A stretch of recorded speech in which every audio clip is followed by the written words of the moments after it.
Nira Forensik English Family. Selamat pagi, siang, malam. Oke, kita ketemu ke serial kedua tentang cerita-cerita forensik bersama saya Nila Forensik. Kembali, ini cerita saya angkat dari pengalaman pribadi ya, terutama berhubungan dengan dunia forensik. Ceritanya ringan, bisa dikonsumsi oleh semua kalangan, tidak hanya anak kedokteran ya. Oke, biar enak nih saya maju dulu ya dikit ya, biar kelihatan cantiknya ya. Jadi judul seri kedua cerita forensik ini adalah Kekasih apa kekasih sih? Nah, kita mulai ceritanya. Dulu saat saya masih pendidikan spesialis ya di salah satu perguruan tinggi di Jawa, itu paling sering jenazah yang datang itu adalah jenazah perempuan,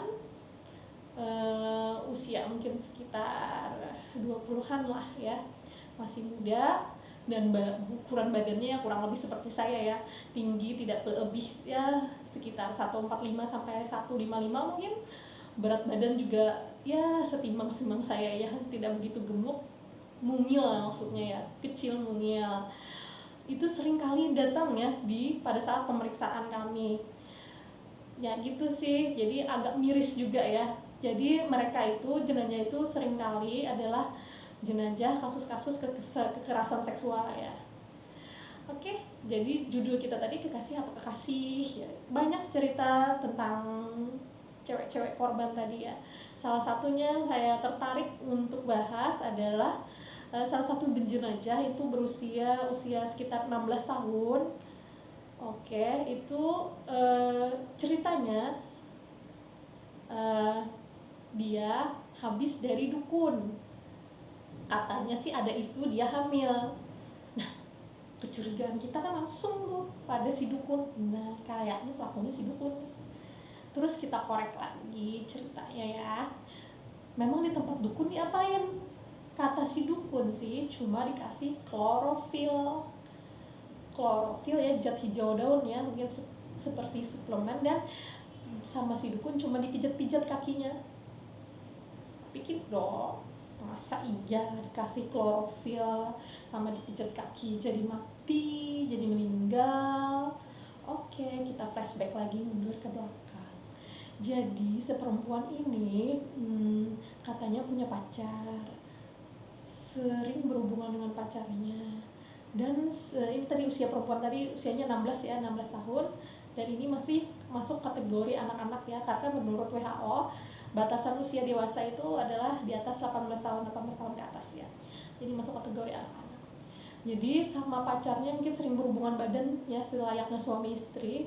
Jadi pernah lapor ke pacarnya bahwa dia terlambat haid ya, mungkin pada saat itu sekitar awal-awal mungkin 2-3 bulan setelah berhubungan ya. Saya tidak tahu dia kapan berhubungannya ya, pokoknya sekitar itulah ceritanya ya. Terus kata si pacar itu seringkali mereka diskusi ya, entah itu dengan ucapan manis atau ucapan kasar atau ucapan yang mereka sendiri tahunya ya. Saya juga tidak tahu ucapan apa. Dan pokoknya mereka itu kadang bersepakat untuk kalau misalnya hamil itu digugurkan ya.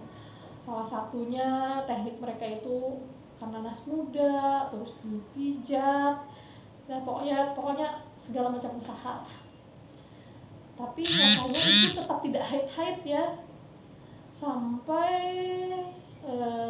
usia mungkin prediksinya itu sekitar 5 bulanan lah tidak haid ya.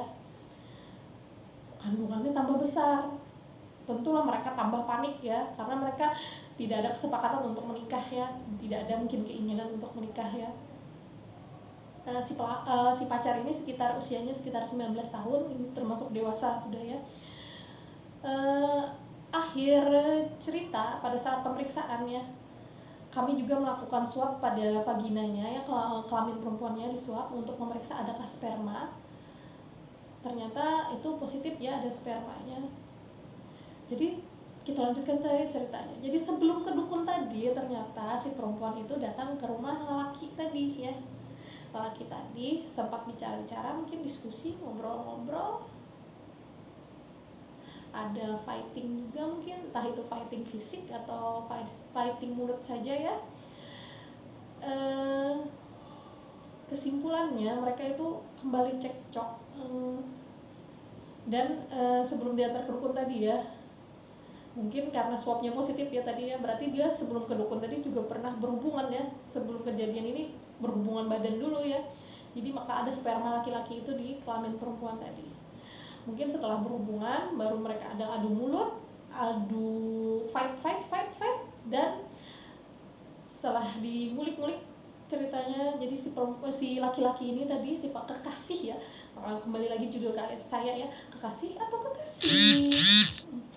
Jadi si cowok tadi ya, yang namanya kekasih, yang mengetahui pasangannya sedang hamil, yang baru saja disetubuhi, itu menendang pasangannya dan menginjak-injak perut pasangannya sampai si pasangan tadi kesakitannya.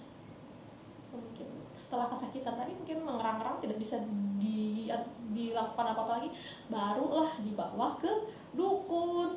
Syukurnya kita selidiki ya, tidak langsung tangkap si dukun, kasihan juga si dukun, orang mau dukunnya mau menolong kok malah tersangka. Ternyata jadi seputaran itu, jadi pelakunya ternyata adalah si pacar, yang kita bilang pacar, kekasih ya, kok tega melakukan hal itu, begitu. Mungkin kita yang tidak berhubungan kekasih, berhubungan kasih sayang atau cinta-cintaan saja, orang asing saja tidak sanggup ya, tidak sampai hati memperlakukan perempuan, apalagi yang sedang hamil, dengan cara menendang, menginjak-injak perut sampai keguguran, sampai meninggal dunia. Jadi ini sangat-sangat ya. Oke, makanya itu ya, saya kembali bernasehat ya, dalam setiap cerita saya kembali saya sampaikan misi saya bercerita, yaitu anjuran untuk para perempuan untuk menjaga dirinya ya, terutama kalau tidak Anda menjaga diri Anda sendiri, siapa lagi yang bakal menjaga Anda? Orang tua juga punya batasan waktu dan batasan pengetahuan ya, di mana Anda saat ini, atau sedang apa Anda, sedang berhubungan dengan siapa, dengan lagi ngapain, ngobrol dengan siapa, itu Anda sendiri ya, yang menghargai diri Anda, yang melindungi diri Anda, yang berkemampuan menjaga kehormatan dan keselamatan dan kehidupan diri Anda. So perempuan, walaupun itu kekasih ya, kalau istilahnya Bapak MT MT, salah satu motivator idola saya itu, kalau sudah tahu gelagatnya tidak baik, suatu hubungan itu harusnya disudahi. Jangan memberikan PHP kepada diri sendiri. Jadi kata beliau sih, sebelum orang lain mem-PHP Anda, sebenarnya Anda sendiri telah mem-PHP diri Anda sendiri. Jadi jangan salahkan orang lain kalau Anda jadi korban PHP, karena Anda sendiri yang telah duluan mem-PHP diri Anda sendiri.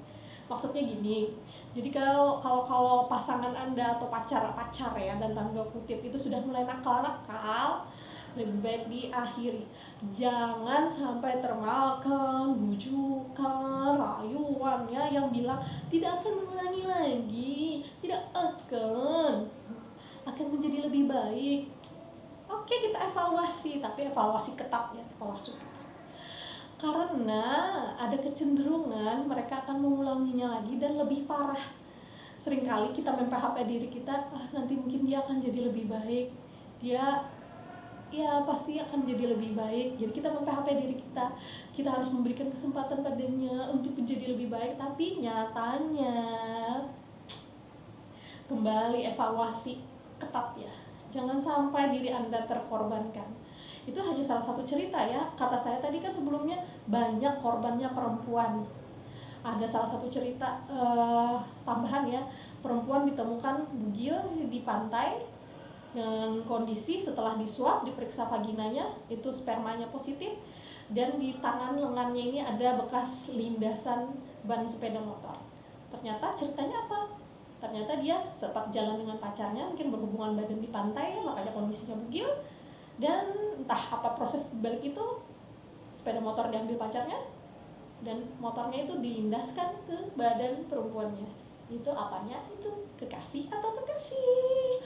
Oke, saya sudahi dulu ya. Pokoknya jaga diri semuanya. Kalau sudah mulai ada indikasi tidak baik, evaluasi ketat. Kalau perlu disudahi, jangan korbankan diri Anda. Oke, sampai di sini dulu serial nomor 2-nya ya. Nah, nantikan serial nomor 3 dan selanjutnya lagi. Selalu setia di channel YouTube saya, Nila Forensic English Family. Kembali, jangan lupa subscribe, like, and share ke semua ya, biar semua kita berbagi ilmu, berbagi kebahagiaan, berbagi aware ya, saling melindungi. Assalamualaikum warahmatullahi wabarakatuh. Selamat pagi, siang, malam. Mwah.